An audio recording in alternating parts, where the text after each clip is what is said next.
Hello বন্ধুরা, Suparna unplug চ্যানেলে তোমাদের সবাইকে স্বাগত। আজ একটা ডেজার্ট আইটেমের রেসিপি তোমাদের সামনে তুলে ধরব। ভীষণ ডিলিশিয়াস, ঠান্ডা ঠান্ডা খেতে দারুণ লাগে ক্যারামেল পুডিং। এই ক্যারামেল পুডিং কি করে আমি বানাই সেটাই তোমাদের সামনে শেয়ার করব। আশা করি তোমাদের এই রেসিপিটা খুবই ভালো লাগবে। চলো তাহলে দেখে নিই।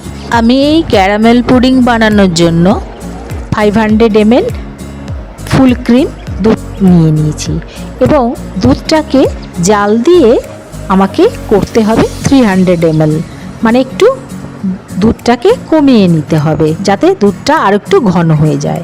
এর সাথে মিশিয়ে দিলাম 1/4 কাপ চিনি। এই ধরনের আইটেমে মিষ্টিটা খুব একটা চড়া শান্ত থাকে না, যার জন্য আমি 1/4 কাপ চিনি নিলাম। যদি একটু বেশি মিষ্টি তোমরা খেতে চাও তাহলে একটু দিতে পারো, তাতে কোনো আপত্তি নেই। দুধটা জাল হতে হতে আমি একটা কাচের বোলের মধ্যে 3টে ডিমকে ফাটিয়ে নিলাম। এবার এই 3টে ডিমকে খুব ভালোভাবে মিক্স করতে হবে যাতে ডিমটা মানে ফেনার মতো হয়ে যায়। ভালোভাবে দেখো, একদম একটা সাদা ফেনা মতো হয়ে গেছে। এবার দুধটাকে ঘন করে জাল দিয়ে আমি ঠান্ডা করে নিয়েছিলাম। ঠান্ডা দুধটাকে এই ডিমের পাত্রের মধ্যে ঢেলে দিতে হবে।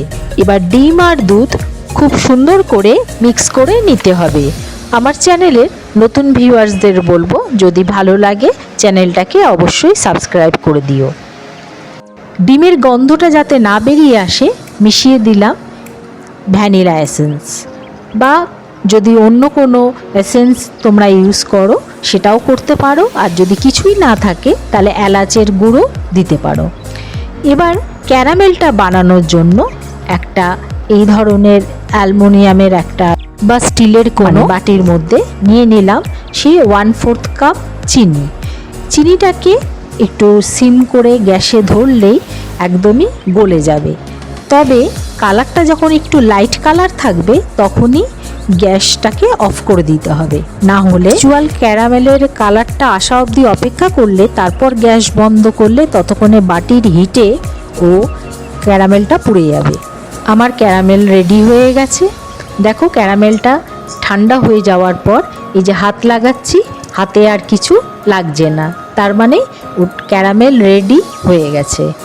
এবার আমি যে দুধটাকে কাচের বোলের মধ্যে রেডি করেছিলাম সেটাকে এই ক্যারামেলের উপরে পুরো ঢেলে দিলাম।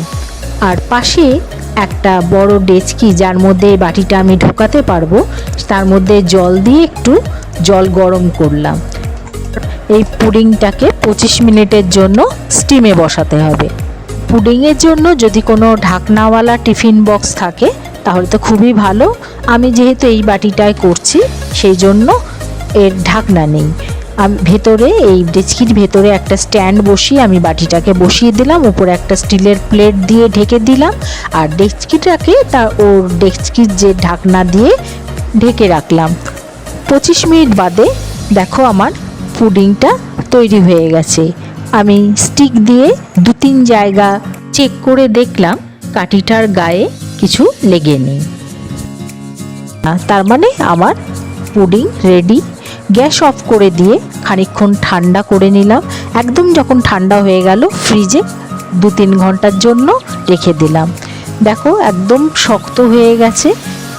এবার চাকু দিয়ে আলগোচ্ছে সাইডটাকে পুরো কেটে নিতে হবে। ঠান্ডা হয়ে গেলে পুডিং কাটতে খুবই সুবিধা হয়। গরম অবস্থায় বা ফ্রিজের না ঢোকালে যদি কাটতে যাও তাহলে পুরো পুডিংটা নষ্ট হয়ে যাবে।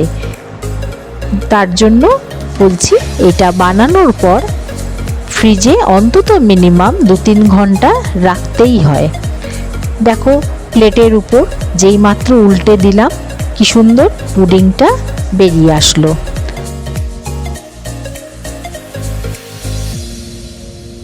দেখো কি দারুণ কালারটা এসছে। আমার তৈরি হয়ে গেল ক্যারামেল পুডিং। অবশ্যই তোমরা একবার ট্রাই করে দেখো, খুব ভালো লাগবে। আশা করি এই ক্যারামেল পুডিং রেসিপি তোমাদের সকলের ভালো লাগবে।